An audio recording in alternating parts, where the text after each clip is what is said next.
Hi,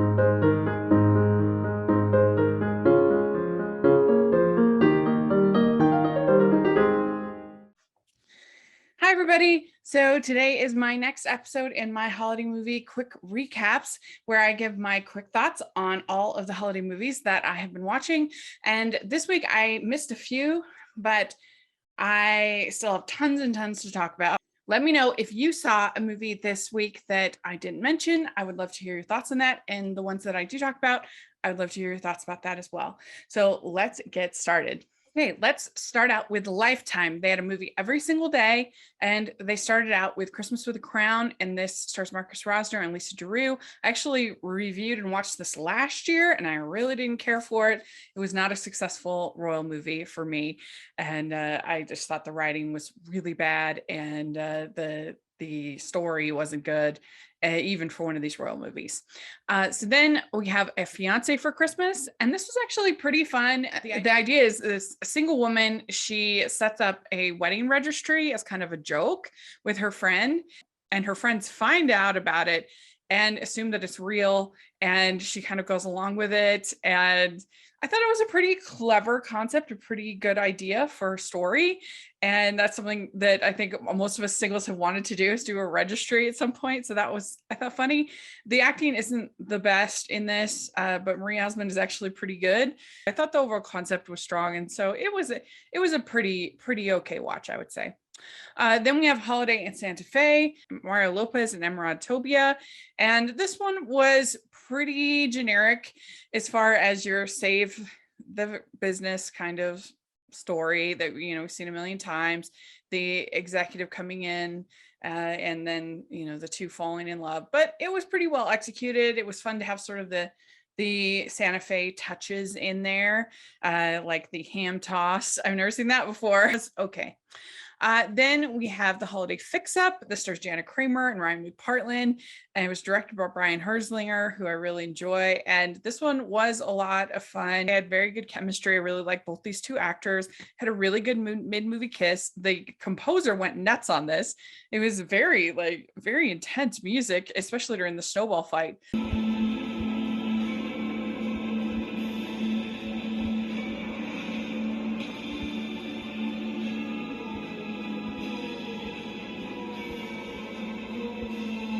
So yeah, I like this one. This was one of the better from Lifetime this year. And then we have Blending Christmas. The stars Haley Duff and Aaron O'Connell. Aaron O'Connell is so good looking, that's enjoyable. And I thought it was a pretty cute concept. He wants to propose to his girlfriend, and so he invites all of her family to come up to this special inn that's about to go out of business. And I thought the conflict was a little lame. I didn't really like how upset she got, and the reasons she got upset didn't really make sense to me. But you get a bunch of the Brady Bunches in this. That's kind of a gimmick, and they have little in jokes and stuff. But it was overall a fun time. And we had Maps and Mistletoe, and this one, they have somebody being a cartographer, a map maker. I've never heard of that as a modern job, but they acted like people are going to want to invest in this business of hers, which seems crazy to me. And he's an explorer. Like, I don't think explorers exist. And that was just weird. I did like this pairing of Humberly Gonzalez and Ronnie Rowe. They were really good together. So I would see something else with them, but this was a weird one. I didn't like it.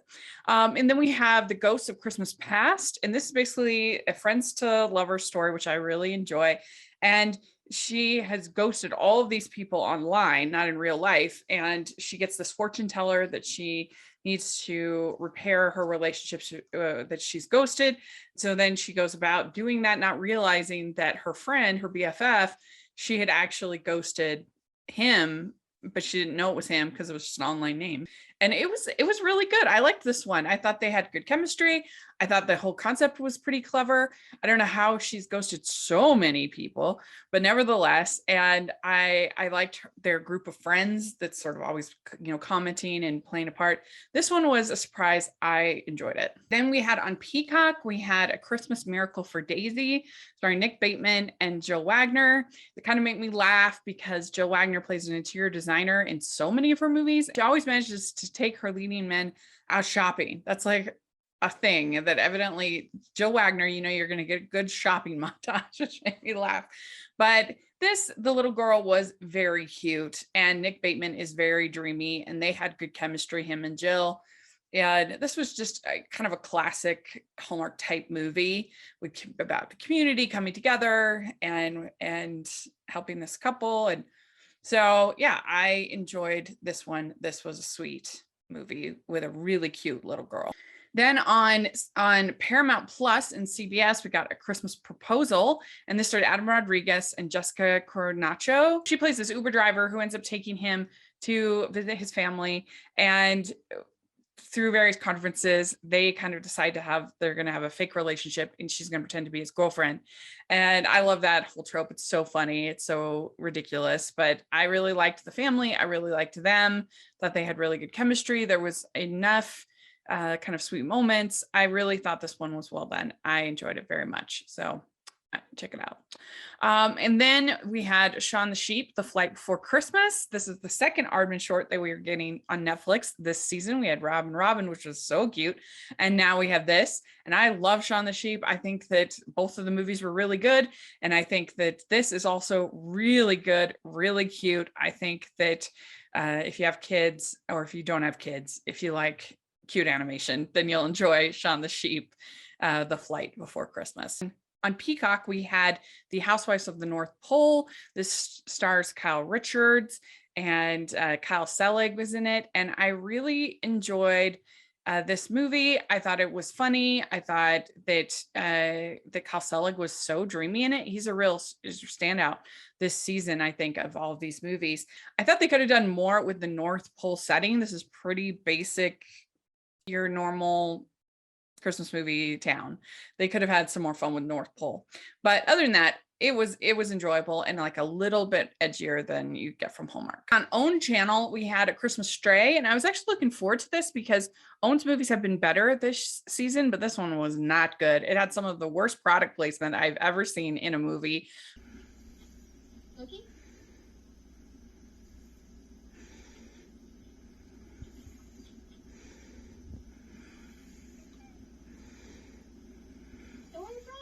It just wasn't well acted. It wasn't well done. And I didn't think anybody had chemistry, and the story, there wasn't enough of the dog. There was like a lot in this movie of them at this party hanging. It felt like that scene went on forever.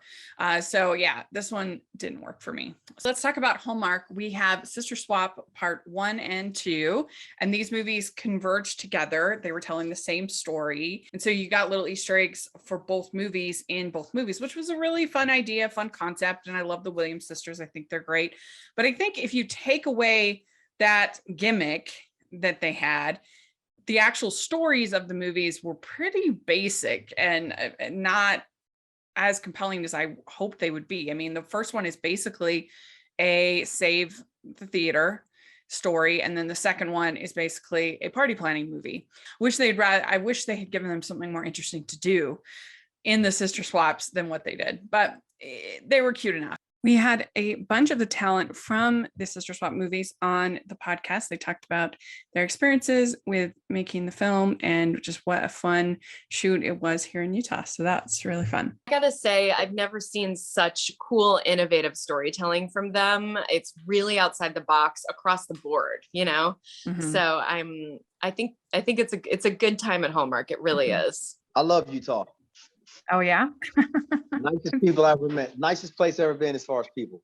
Yeah, it's a pretty fun place. Huh? First-rate human beings, and their relationship in real life is just beautiful. I mean, they really are best friends, and it's nice, you know. Like I look at my own kids. I have a son and a daughter, and you know, I see them together. I see how much they love each other, and of course, you hope. My wife and I, you know, we watch them. We hope that they'll stay close and that they'll be best friends growing up. And so to see two adults who are clearly each other's person, and it's really, and I think it really translates. I mean, this is their movie. That's like, I'm in it. I'm a co-star in the movie. I'm like a second lead, but it's their movie. We're all just there enjoying the ride. Then we had A Dickens of a Holiday. This stars Brooks Yorsay and Christopher Paloha, and I thought this was really fun. He plays this movie star who's coming home to do a one night play of Christmas Carol. And I thought that they had really nice chemistry. And I thought the whole concept was really fun, sort of a celebration of community theater. And so, yeah, it was my win of that weekend. I talked with Christopher Paloha, and he talked about his experience working on A Dickens of a Holiday. One of my goals with Hallmark was always to do like a British accent, to really go deep dive on character acting. And in A Dickens of a Holiday, I get to have a British accent. I get to play Santa Claus.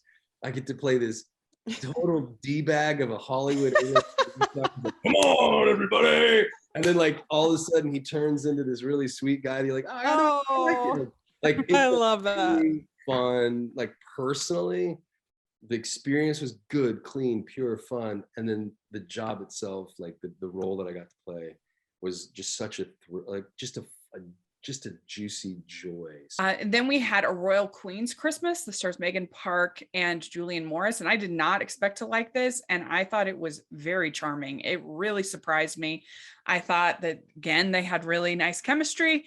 And I thought that all the beats of it really worked. And I was invested in the story, and I didn't expect to be. And I just really enjoyed it. I thought it was a very well done royal movie. So that surprised me. Definitely the biggest surprise of the season. Then we had A Godwink Christmas Miracle of Love. And this stars Catherine Burrell and Alberto Frezza. I think that I wish they had a little more confidence in the Godwinks, that they didn't feel a need to have like bells ring every time there was one of the Godwinks or coincidences. Things taken into account, this was one of the better of this series because there was an actual real like miracle that happens. I think that like really the last half of the movie is much better than the first half of the movie, which is pretty boring. But I liked these two. I thought they were pretty good. So considering Godwinks and my low expectations, because last year's was terrible, this one was pretty good. So we got to talk with Louise and Squire Rushnell, who are the creators of Godwinks, and they were super fun and really great to talk to. What do you hope people take away in particular from this Godwink story? Well, my heart is that people would open up their minds, their heart, and their spirit to know, again, if God saved Eric's life, and if he did this, if he divinely aligned these steps so perfectly, then to just know that he'll do it for you too. Yeah. That is it. This is the holiday movies that I watched over this last week. Let me know if you saw any others, what you've been enjoying. If you saw any of these, what did you think of them? I would love to hear your thoughts. And make sure you check out the Hallmarkies podcast. We have lots of good stuff over there, interviews and recaps on every single one of these. And I would love to hear your thoughts. And so thanks so much. Please like this video. Please subscribe to my channel. Please check out the Patreon and also the merch store. I so appreciate that. I hope you're all doing well. I'll talk to you later. Bye, everyone.